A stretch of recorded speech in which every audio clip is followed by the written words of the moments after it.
Good evening, everyone. Welcome to the post-discussion of tonight's film, Otis Dream, presented by the Morehouse College Human Rights Film Festival for Morehouse College's King 2021, remembering his life and legacy celebration of alumnus Martin Luther King Jr. and his birthday, presented by the Martin Luther King Jr. Collection at Morehouse College. My name is Seymour Jr. I'm a former journalist here at Morehouse College, and I am joined by the esteemed Otis Moss III, Reverend Otis Moss III, the executive producer of this great film that we just saw. Reverend Moss, thank you and welcome. Thank you very much, Brother Seymour. It's great to be on with you via StreamYard and other platforms that people are viewing. We really enjoyed this film. When I first saw it, I was blown away by not only just the actual technical aspects of it, how lush and how beautiful it was, but a great story of legacy, a great story of Morehouse men, also a great story that is relevant today more so than ever. Tell me, how did the story come together and how the film came together? Oh, well, thank you. Well, first of all, it was a story that has been told over and over again in our family. It's part of family lore. My father has been sharing the story intimately with our family at dinners, during moments when we gather together during holidays. But then he has also shared the story with the church. He is the retired pastor emeritus of the Olivet Institutional Baptist Church in Cleveland, Ohio. And when he did a prayer breakfast in 1983 or so, somewhere around there, he used the story of his father not being able to vote as a part of his message. And there was a young lady in the crowd who was not well known at the time, who was originally from Mississippi and made her way to Chicago by the name of Oprah Winfrey. And she began to retell the story to people she encountered in reference to the importance of voting. And so it's been a part of family lore. And so it was about a year ago, we were in conversation, and there was a YouTube video that a young woman from Columbus, Ohio had created. She created a song. Her name was Jenny. It was her YouTube channel, Jenny's YouTube channel. And she wrote a song about my grandfather that really just told the story. And I shared it with my parents, and they were impressed. We got on a little Zoom call, and just to say thank you to Jenny. It was so kind of her. And with discussions with my parents and with my wife, we talked about we need to go ahead and put this story to the screen. We can gather together the technical individuals from our cinematographer and directors, and I started writing to create the film. And when I finished the first draft of the script, I sent it to people who were professionals in the industry. And didn't want to send it to church people. Church people would just say, "Oh, wasn't that nice?" So I sent it to several producers who had produced several films, not just documentaries, but had produced several Hollywood films that we just had a relationship with. And I said, I don't want anything. I just want your honest opinion about the script. And the feedback was very affirming. Sent it out to several other people. I said, I don't want anything. All I want is an honest perspective on this script. And we got the, kind of affirming pieces and some notes. And then I went again to redraft. But was really encouraged by people who were in the industry who said, you need to go ahead and make this film. This will work very well.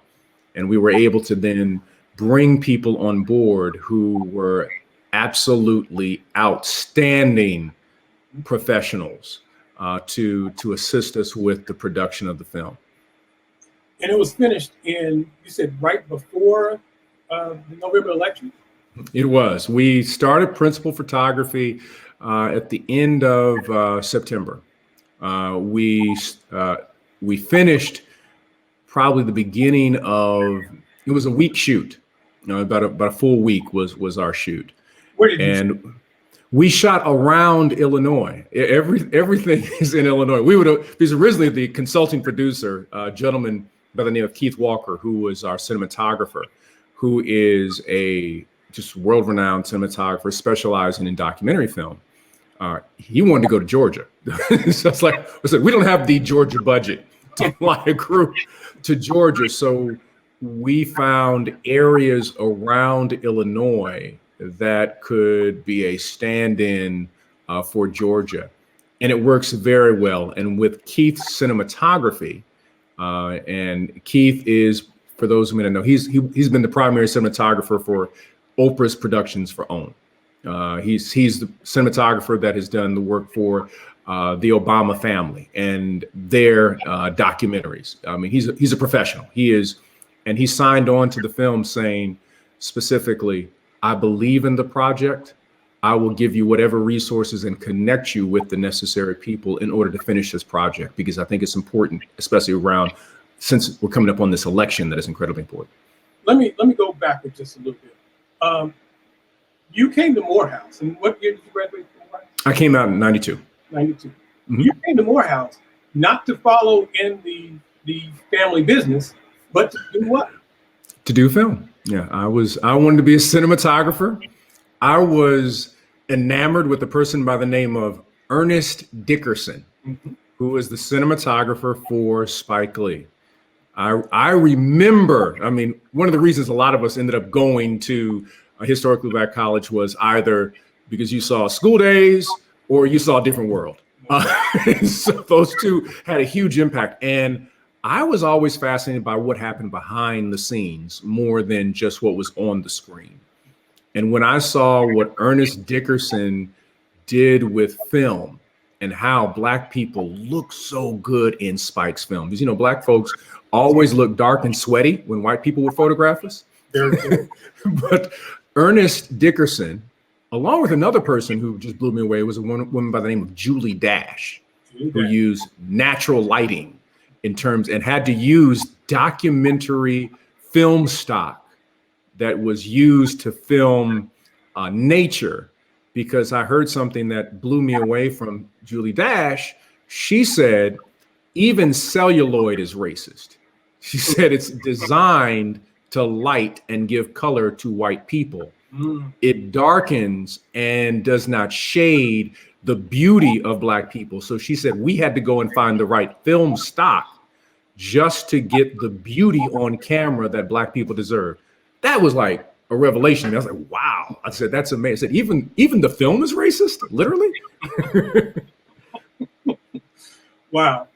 So you went through Morehouse, got that calling, and you become quite esteemed and respected man in the pastoral circle. And you lead the Trinity United Church of Christ? Yes, in Chicago. And that's because I think there was one very famous person who also had been a member at one time. That is correct. Barack Obama. That's correct. Which makes a very interesting connection with this film right there. There's so many parallels in this film in relevant history. This film is about how we as African Americans have had to struggle against a system that wasn't built for us to become voters and to influence how this country was run and the decisions that were made in this country. This man, your grandfather, was one of many African Americans, particularly in the South, who said, no, I'm going against that. And I'm going to vote. And one of those young men watching as this man went out, shaved, freshly cut, suited and booted, was your father, Otis Moss, Jr., mm-hmm. Who speaks in this film. So mm-hmm. in that honey, I always call his voice honey molasses. Because it's slow, it's sweet, it's deliberate. It's like Miles Davis used to talk about, you only play the notes that are important. There's so many notes. In the middle of the film, he said, wounded, but never give up, denied, but never accepting that denial, insulted, but refusing to accept those insults. When he says this in the middle of the film, I got goosebumps because he paused, he sat for a second. It's like he could think about that moment. There's a lot of moments like that in this film. Can you talk about how emotional it was to do this sort of film as a family story, but also as an African American story that all of us, this touches all of us, particularly all of us who grew up here in the South? You know, every time my father shares the story, it touches all of us deeply because we get a little bit more detail. And in that pause, he shared it at the dinner table after we finished shooting, because we shot it at his house. He said, "Your grandfather went out alone in the rural area of Georgia." He said, "The danger.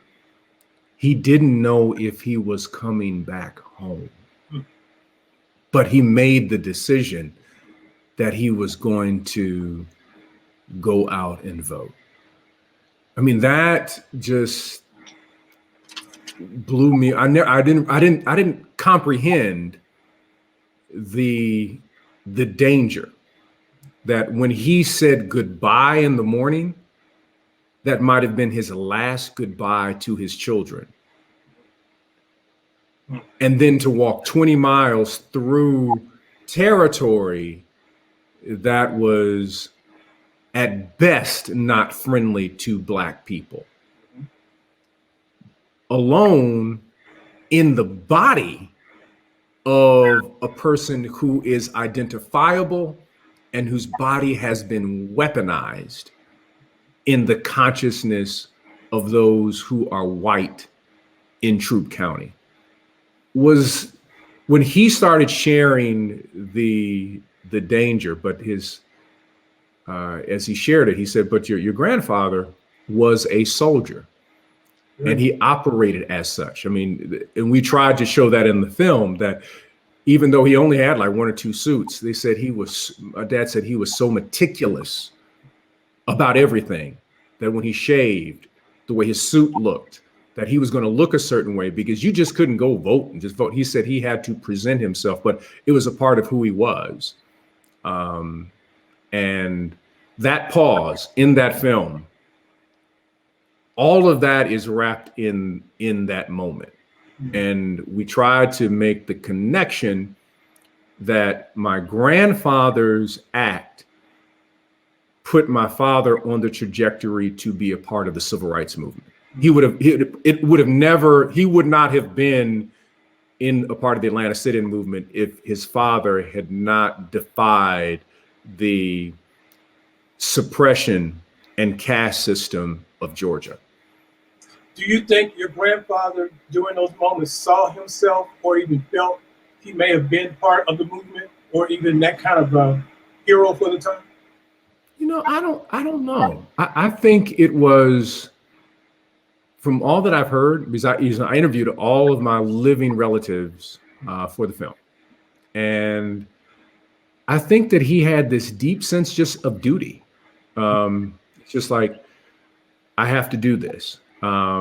Because just like when he moved from the land, when white people bought the land that he was living on, he's like, "Oh no, absolutely not." And he would rather experience abject poverty than to be a part of spiritual poverty, of being under the hand of someone who was going to mistreat him and his family.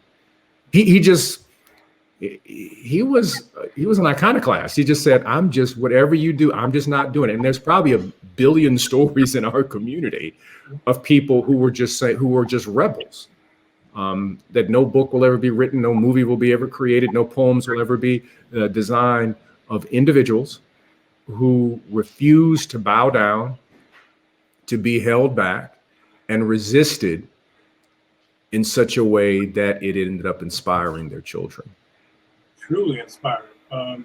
Because your father went on to do so many things in the movement, as we see in the film, and has been such a great speaker. Whenever he would come to Morehouse and speak from the pulpit at King Chapel, you see students spellbound, listening to this man who was 2 or 3 generations ahead of him. Such a connection. It still had to be tough to watch, especially after the film, to watch how your grandfather was turned away, lied to by these people when he was just doing his patriotic American duty. And so many of us, sometimes, frankly, all of us sometimes don't really realize today how important that is.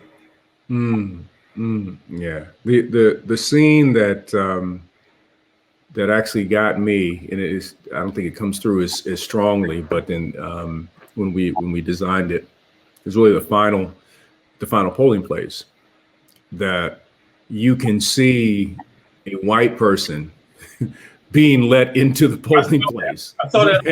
Yeah, that was very intentional, but we know that those are the things that happened to him. He kept being denied, and then he would walk away with dignity, but with this anger inside at the same time, and someone would be given an opportunity that he was not given. And every time I see it, it gets me. It just really gets me when you have that kind of indignant action. And there is a way in which racism in certain parts of America, there's a silver tongue nature to it. God bless you. I'm sorry, we're closed. There is a silver-tongued, duplicitous double entendre in the way in which people communicate that they want to have an air of nobility while they're doing something nefarious at the same time. And that always, every time I've seen it, it's just always just messes with me. Every time I'm like, golly, to deal with that kind of the levels of race and racism that we don't get today completely. We don't understand the nuances. There were some nuances that he had to experience that I think if we were to have a conversation with him and anyone of that generation, that we would be blown away by what they had to carry. You and I, pretty much from the same generation, we understand that. Of course, your father does. Elijah Moss. He's how old? He is now 20. And he's a student at Morehouse. He's a student at Morehouse. Yes, indeed. Theater arts major at Morehouse. Spanish minor. Yes. Elijah's part in this. Talk about that a little bit. I found that interesting when we got to him and how he got the story. We got his point of view of things. Well, the beautiful thing is that this family lore. My father has been very intentional about sharing this story with his grandchildren, all of his grandchildren, and now his great grandchildren, my brother's grandchildren. And Elijah absorbed that story, but when he had the opportunity to vote for the first time, who was the first person he calls? His papa. So he had to let him know that he had the opportunity to vote for who? A Black woman. And what a radical moment that I had my first voting opportunity. I vote for a Black man. My son's first opportunity, he votes for a Black woman. Amazing. Our grandfather and great-grandfather never had the opportunity, but he set everything in motion And it was such a clear full circle of ancestral power, memory, and spirituality coming together in that moment. And Elijah will tell you, he will tell you his story of his great grandfather. He tells his friends, he will tell it his, the family. He's very proud of that legacy, and he holds it close to his heart. It makes you wonder, who is the film director? Excuse me? Who is the primary target audience for this? Oh, that's good. Our target audience we were trying to focus on that voting generation of 18 to 35 when we originally conceived it. We, in my mind, as we were writing, we were like, how do you communicate to people in the midst of intentional social media noise that says that your vote does not matter? And that was a big discussion prior to November 3rd. People, there was, and some of it was intentional hacking of social media feeds of young Black women and men, that your vote doesn't matter, which is another form of voter suppression through social media. So we wanted to be able to tell a story, but we didn't want to be fantastical with it. We didn't want to exaggerate it. If anything, we toned down, to be quite honest, we toned down the experience of my grandfather, because we wanted to build you up in a way that you'd be able to, to follow the story. I mean, from everything, from all the interviews, we could have included some language that would have been very accurate and also very horrific that he experienced. But we wanted the film also to be available that would have the same emotional punch that if you showed a 6th grade class. And there's certain, language that wouldn't be appropriate for a 6th grade class. Right. Even though you could say, well, it's historically accurate. Yeah, but the teacher doesn't want to get calls from parents, no matter what, so we did tone down just a few things, just like one little piece that we kind of debated back and forth about. But 1834, 1835 group is the target audience. Distribution through the African American Church. So we wanted to create a new distribution network. We knew that if we got 500 churches, which we were able to do, and actually more than that, in battleground states, we estimated that we would reach 100,000 voters if we got 500 churches. We went well beyond that. People jumped on board like it was unbelievable.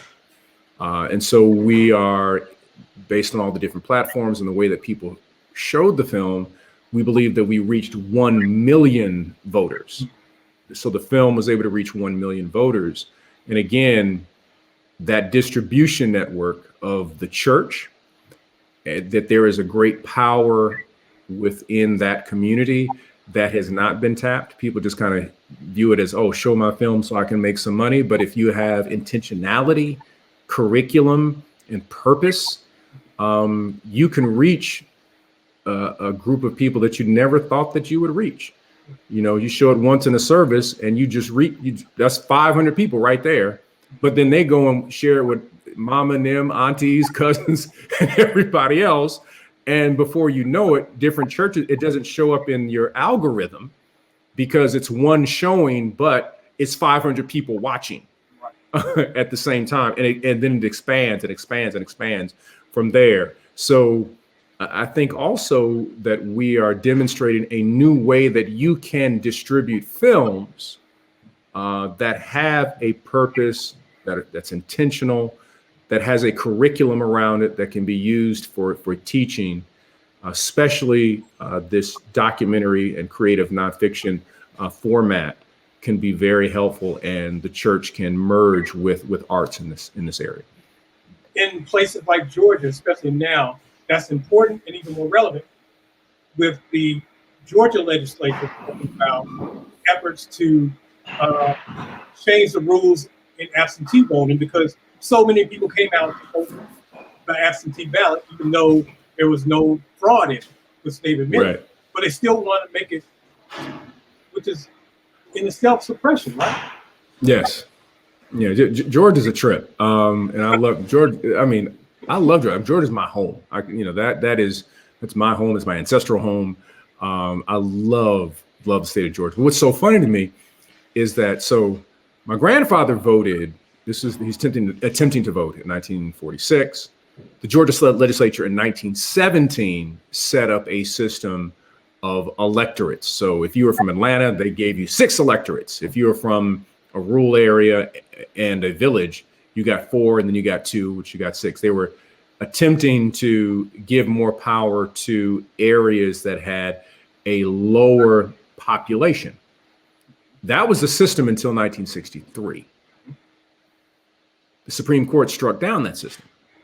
Then in 1966, they had to set up a new system because they were afraid of this new voting power as a result of the Voting Rights Bill, 65 and 66, that Black people in Atlanta and Augusta and Savannah would decide, guess what? Who the senator would be.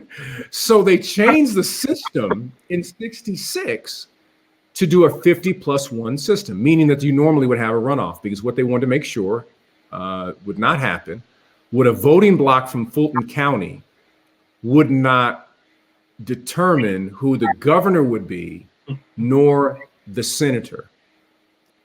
What is absolutely hilarious, sacred, and serendipitous is that a system that was designed to keep a Black man and a Jewish person from being senator ends up being the system that allows a Black man and a Jewish person to be senator. They now beat the system, and then the Georgia legislature comes back and says, you know what, I think we need to change some things. And so again, Georgia has been a part of that, but thank God for the work of Stacey Abrams, the New Georgia Project, Fair Fight, that Georgia is now in the space where literally Otis Moss Sr.'s dream can continue to be a reality. Exactly. And that Black man who is a senator from Georgia is a Morehouse grad. He's a Morehouse graduate, Raphael Warnock. Congratulations to him. Yes, indeed. Before we get out of here, let's talk about a couple of things. What's next with what project comes after this, or what else do you want to do with this film? Well, one of the things we're gonna put it in film festivals is the next project that we're going to be doing. We have a production company entitled Unashamed Media. And Unashamed Media does everything, from small films that we do at church, several films that we did before this that were considered sermonic films, and podcasts and things of that nature. But we have several scripts on the docket. One that focuses on poverty, specifically about a Black woman who is working. It's a very short film, working 2 jobs to support her family, and just to give a completely different context of what it means to be the working poor. Another piece that we've been working on is an expansion of this particular story and the story of Troup County itself. My father has an array of stories about relatives and individuals from Troup County and their power and expertise. The one African-American doctor that I mentioned in the introduction, there's an amazing story there about how he had to treat hundreds and upon hundreds of people, but did not have access to the proper instruments and to the hospital in a way. There's an amazing story about the family that I told you about, that my grandfather lived on their land, and they just said, no, we're not. We're going to treat Black people right. We'll give you a part of this land, and we're not going to sell it to someone white. There's an amazing story, very tragic, about our cousin who was lynched in Troup County, who was one of the largest landowners, and he was just essentially lynched because he owned over 100 acres of land. There's just story after story. There's a wonderful story about the single room schoolhouse that educated all these incredible people. because of a teacher who was so deeply dedicated to the children. And there's a bigger story about the love story between my grandfather and his wife, who died at a young age. And here are these two individuals who, because he never got remarried. That was another interesting thing, is that, patriarchy would say, oh, go ahead, get married. You want a wife who's going to help you raise the kids. He's like, no, I was in love. And no one can replace her. I will just raise the children on my own. And that goes against a lot of narratives that we have heard. So Troup County, Georgia, we are hoping to truly create some stories around the beauty and the resistance and the spirituality of people from Troup County. And for those wondering, Troup County, Georgia is just a short drive southwest from Atlanta. That's right. Just down I-85, not far, and in some circles it's part of Metro Atlanta. So, Reverend Moss, I truly enjoyed this. I love the film. I'm looking forward to the next spate of projects that will come from, is it Unashamed? Unashamed Media, yes. Unashamed Media, I love it. Thank you for putting together such a great piece and speaking to us about it. Thank you very much for having me. And I am just peacock proud and hippopotamus happy for what Morehouse is doing around a film festival. So you all go ahead and do the doggone thing. We just really appreciate you all. All right. Well, hope you enjoyed Otis's Dream. If you have a chance, you can still see it again. The link is below. You have a great evening.